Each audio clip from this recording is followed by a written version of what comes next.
So we're going to try and get through some of this. Eek! That's not good.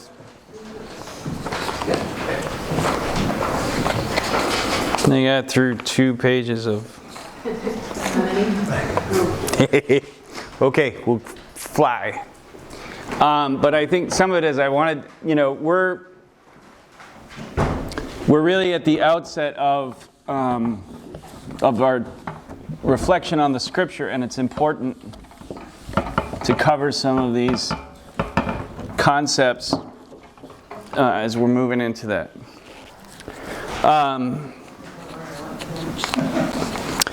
Okay.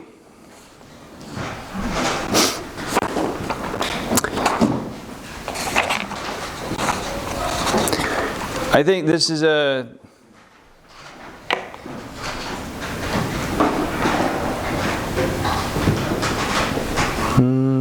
me make sure I'm getting it's a beautiful, I just want to make sure I'm not summarizing, but that I'm actually 357.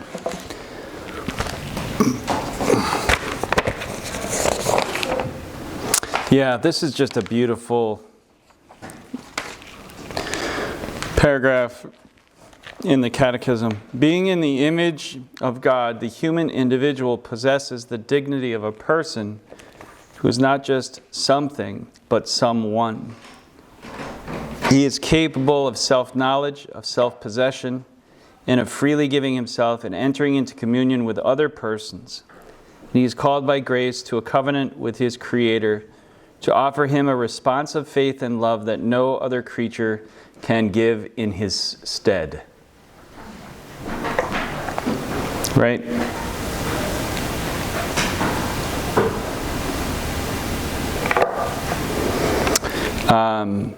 And I don't know, if this section of the Catechism, actually, probably Joseph Ratzinger had a lot of work hand in that, right? So just so you're aware too that's he worked pretty significantly on the Catechism. So what is the human person?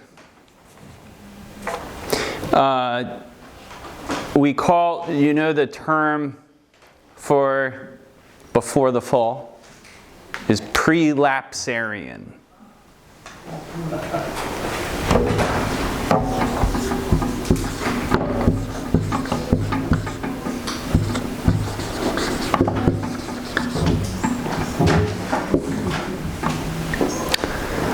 So prelapsarian man, and by that I'm not excluding women, I'm just to clarify. My mom is funny about that. She's like, if somebody look out, there's a man-eating tiger. She's like, I'm running. I thought that was kind of funny. But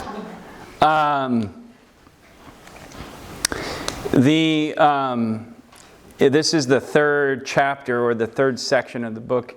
And Ratzinger looks at this, he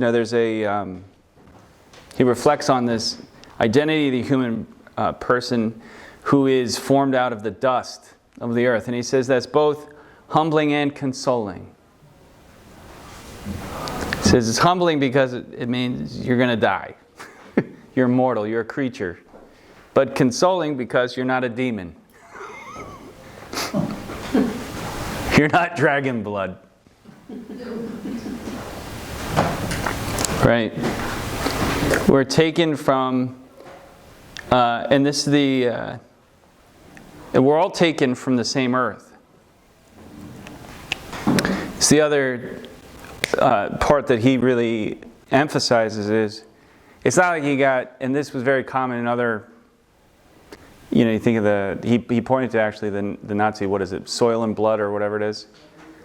And this idea that somehow you have different people that come from different, and you see this sometimes in the eugenics and the weird social theories that would come out of some of the Enlightenment thinking, where they, what was the Rudyard Kipling, White Man's Burden, some of these kind of like horrific things, which tried to kind of say, oh, well, white people aren't from the same stuff as black people, or Asian, everybody's from different things. It's like, no, right from the outset, Christianity says no. It's like, we're all from the dust. And what does God do? He breathes into this man that he's created from the dust. And Ratzinger looks at that as, that this is really the imparting, the breath of God is often the way we refer also to the Holy Spirit, right? So to inspire, like literally inspiration, like that literally means to breathe into, right? To give breath to. And so God creates this being out of the dust, but breathes his life into into humanity, and claims humanity as his own. This idea that he talks about of whoever violates a human being is violating God's property. And that this is really the deepest foundation of human dignity.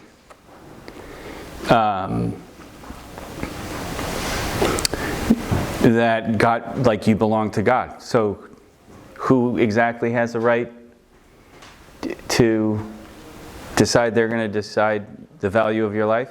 You don't belong to them. You can't do things with something that doesn't belong to you.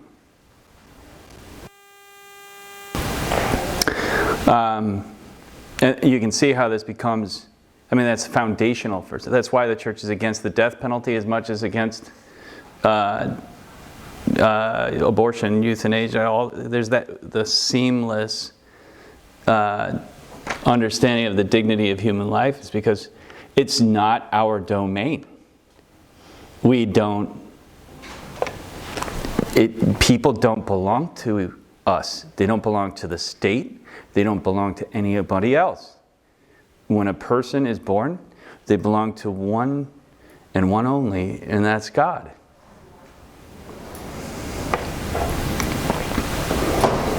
And he is going to be the judge, and nobody else will.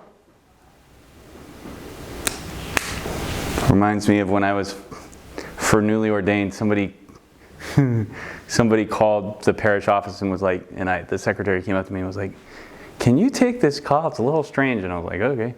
And the guy was like, I'm getting a tattoo and I wanted to know if you could give me the Latin for something. And I was like, I don't know. Give it a shot. And he's like, "Only God will judge me." And I was like, "Wow, that's an interesting tattoo." Right? But something totally different. yeah, exactly.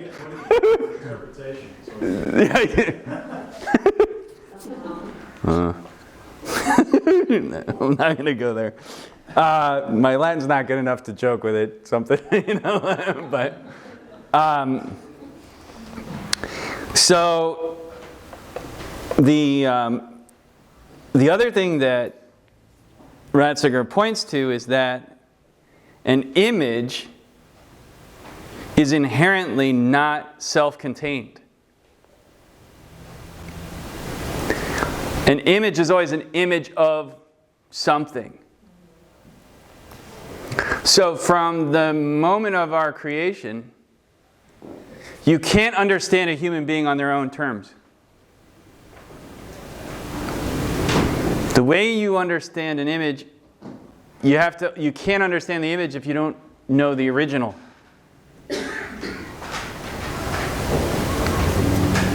Right? So every human person inherently points beyond themselves.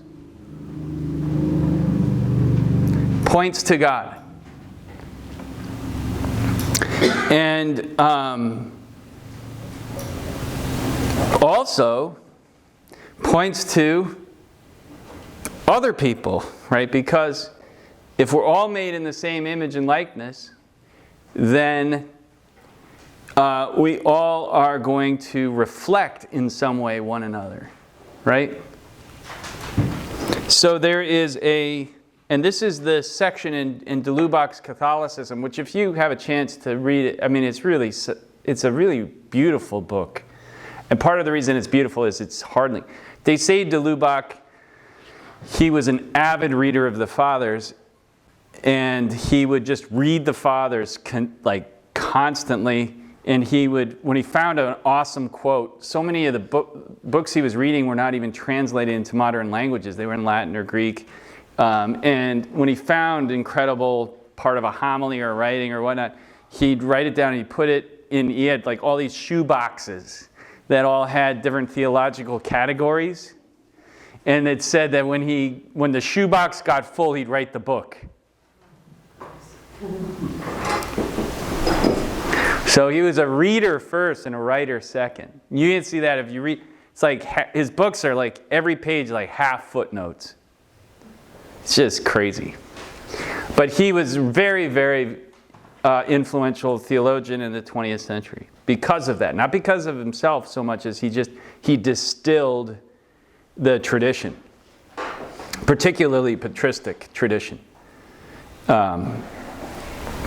So he, in Catholicism, he talks about how the communion that we share as the mystical body of presupposes a prior natural unity, and that through our that the Holy Communion that we share through baptism reminds us that this communion that is a real. It's not like out of nowhere. It is actually a fulfillment of the natural unity that we've been given as fellow human beings. The unity of the human race. And he talks about how the fathers of the church even often spoke of humanity in the singular. As if the human race was a vine that had been planted by God and just is growing. And that this divine image breathed into the human race and handed on from one generation to the other is that image of God that is that dwells within humanity is a profound unifying. If you think about it, somebody who was born 3,000 years ago, somebody who's in, Tasmania, there's this profound unity that we all share that I think we don't think about enough, because we all manifest God in this unique way, and we all come from the same place. This is another interesting thing, right? So in Genesis, right, Eve is the mother of all humanity, and Eve really, that's what Eve really means. They've been doing human genome has become a lot more understood. There were all kinds of theories initially where scientists were trying to come up with there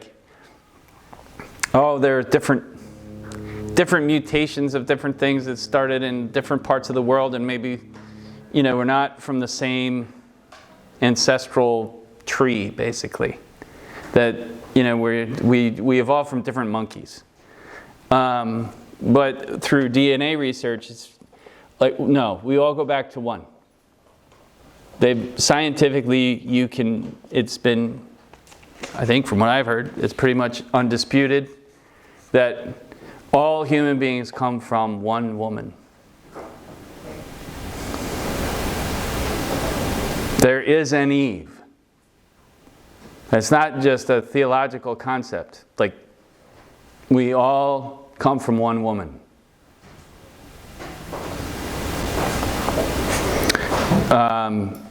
That's kind of crazy to think about. Talk about pressure. Oh yeah, I'm the mother of human race. Right? Good thing she probably didn't realize it. Who knows what she realized. But the so there's just it's kind of like, just as if you think about a human body, every cell possesses the full DNA of that person. That's like every one of us possess the full image and likeness of God. Like there is a profound unity that we have just by the fact that of our shared humanity.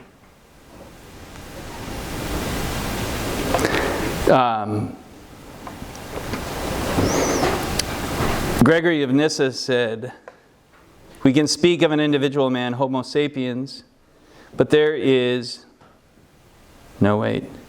That might be me, because I don't think he used Homo sapiens. I think that'd be kind of weird if he did. I think that's my note. We can speak of an individual man, Homo sapiens, but there's also the reality of man that makes us so entirely one that we ought not to speak of a man. Yeah, this is what Gregory of Nyssa was saying. We ought not to speak of man in the plural any more than we speak of three gods. And he said, this is the quote, "For the whole human nature, from the first man to the last, is but one image of he who is."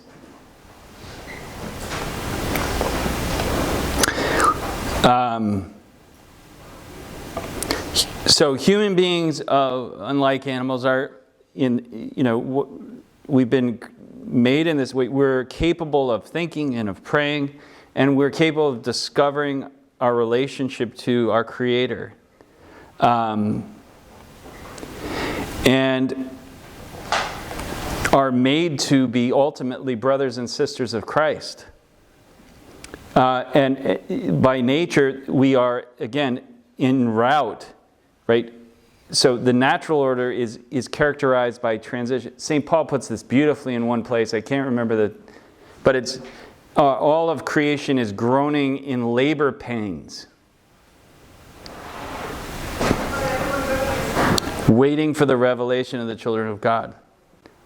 For creation is subject to futility, but it's a beautiful passage. That creation is groaning in labor pains.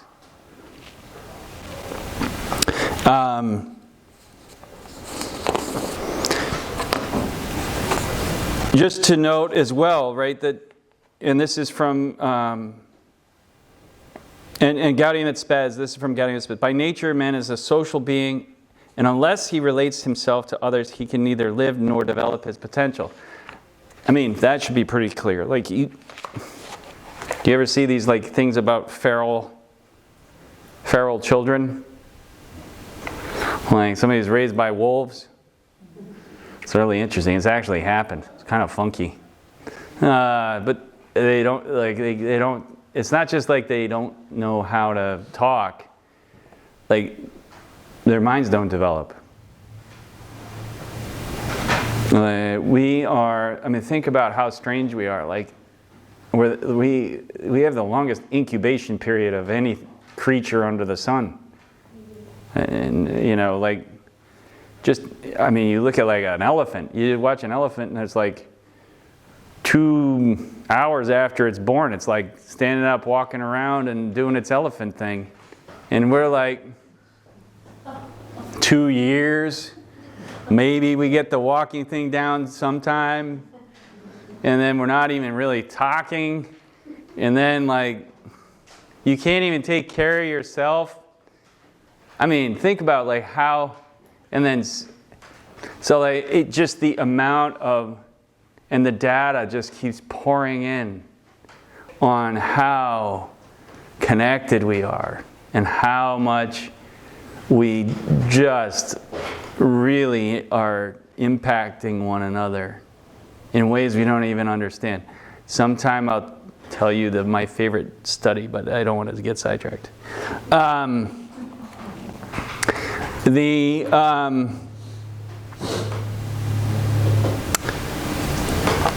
In the Catechism, there are just some distinctions I want to make quickly as we're going.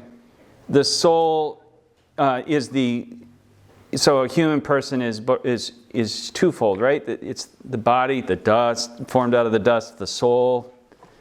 I found this, like, how many kids, I was in a classroom and we were talking about something, I realized, I think it was, we were talking about God or spirit, and I realized, like, I don't think they know that they have, I asked them, I was like, do you know what a soul is? And these second graders are like, what's that? And I was like, oh gosh. So I was like, well, there's a part of you that is, like, invisible. And it's not in your pinky toe.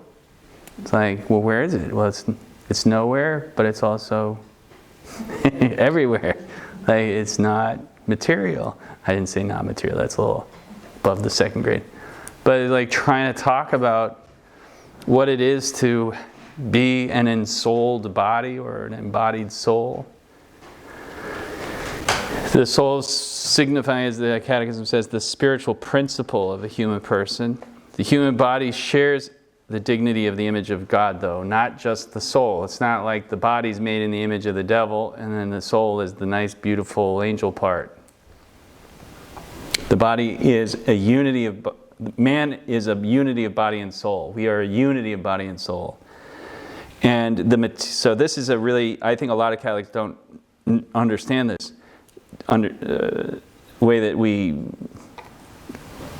just view the human person. The material elements are summed up in the body of the human and brought to their highest perfection in a human being.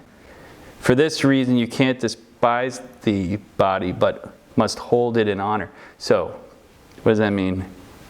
If you're a little atom, if you're a little molecule of water, and you're, like, in the ocean, you're like, yeah, this is kind of nice being in the ocean, I guess. Get to be around all my other water molecules. But if you're in a human body, you've made it. Like, all the molecules of the world want to be in a human body.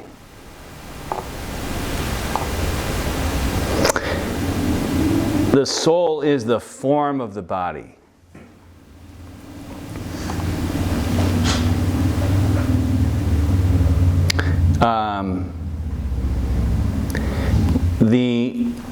We have one nature, right? Our human nature. It brings two elements, body and soul, together in a single person.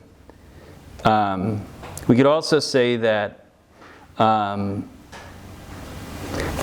body is the expression of the soul in some ways too. Like, it's not, and this, I mean, we all kind of know this. I mean, obviously that's not the same thing, right? Like, so if you cut off my leg, I don't lose part of my soul. This is part of how I explain this to kids. So it's not material. And yet at the same time, if I'm sick, that bothers my soul. It's not like I can just be like, oh, that's just my body. Right? There's I am body and soul. And I think one of the things we see a lot in our world is kind of like this idea of somehow like I am something other than my body. Like my body is something I possess. Like it's a thing that I can kind of do with as I want. Like I would accessorize, like I would have a car, or I would have another thing that it would be mine to do with as I pleased. And that's not at all how we that points to a kind of dualism, right? Between the material and the spiritual, nature of who you are. Your body is not something you own or possess or is somehow different than you. You are your body, and your body is you. And so what happens to your body happens to you. And I think again, this is why we believe in the resurrection of the body. It's not like to be human is to be embodied. This is all this like angels becoming human beings and human beings getting their angel wings. I mean, that's just like, please don't ever do that if you're ever talking about somebody who's died, be like, oh, they're an angel in heaven now. No, they're not. They're a human being in heaven, hopefully. But they are certainly not an angel. Because that is not an embodied being. An angel is pure spirit. Angels don't have bodies. So we're talking about a complete different, it's a category error. It's not the same thing. So you mentioned about the soul being the form. So in the little linear thing you drew up before, the form and the content, in this particular context, would then the body be the content? I mean, I think that's an interesting analogy. I don't know. I'd have to go through all the logical consequences of that analogy. Analogies tend to break down at, but I think that's a nice way to think of it, at least from this 2-second thought about it. I think that's a neat insight. I mean, clearly, I think the key teaching of the church is to avoid any dualism. Which is, you think about what, in so many other religious traditions, what's the whole point? Is to free yourself from your body. Right? Your body is the thing that's in the way. If I could just get rid of the body, then I'd be free. Not a Christian concept.